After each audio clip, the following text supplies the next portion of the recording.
शिलेदार। विश्वासू नोकराकडूनच वाईन शॉपमध्ये 60,000ची चोरी।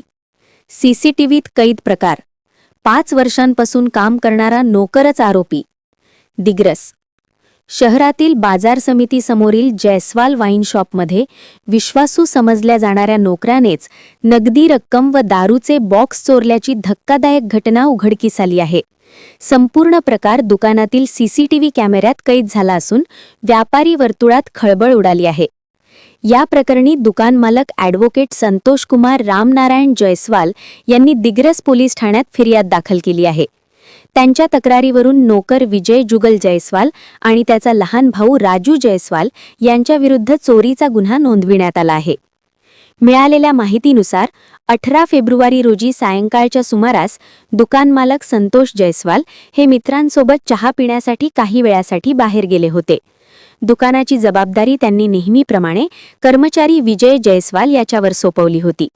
मालक बाहेर गेल्याची संधी साधून आरोपीने कॅश काउंटरमधील नगदी रक्कम तसेच दारूचे काही बॉक्स परस्पर लंपास केल्याचे सीसीटीव्ही फुटेजमध्ये स्पष्ट दिसून आले। एवढेच नव्हे तर आरोपीने आपल्या ओळखीच्या मित्रांना आणि भाऊ राजू जयस्वाल यालाही पैसे न घेता दारू दिल्याचेही व्हिडिओत आढळले। दुकान मालक परत आल्यानंतर कॅश काउंटरमधील रक्कम कमी असल्याचे त्यांच्या लक्षात आले।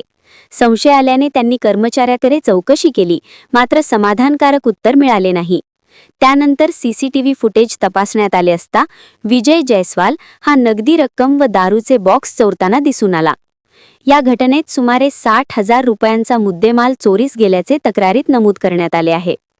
विजय जयस्वाल हा मागील 5 वर्षांपासून संबंधित दुकानात कार्यरत असल्याने या कालावधीतही काही आर्थिक गैरव्यवहार झाले असावेत असा संशय फिर्यादीने व्यक्त केला आहे।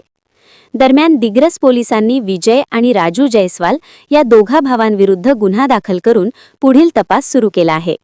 व्यापाऱ्यांनी अशा प्रकारांमुळे विश्वासू कर्मचाऱ्यांवरही नियंत्रण आणि देखरेख वाढवण्याची गरज व्यक्त केली आहे।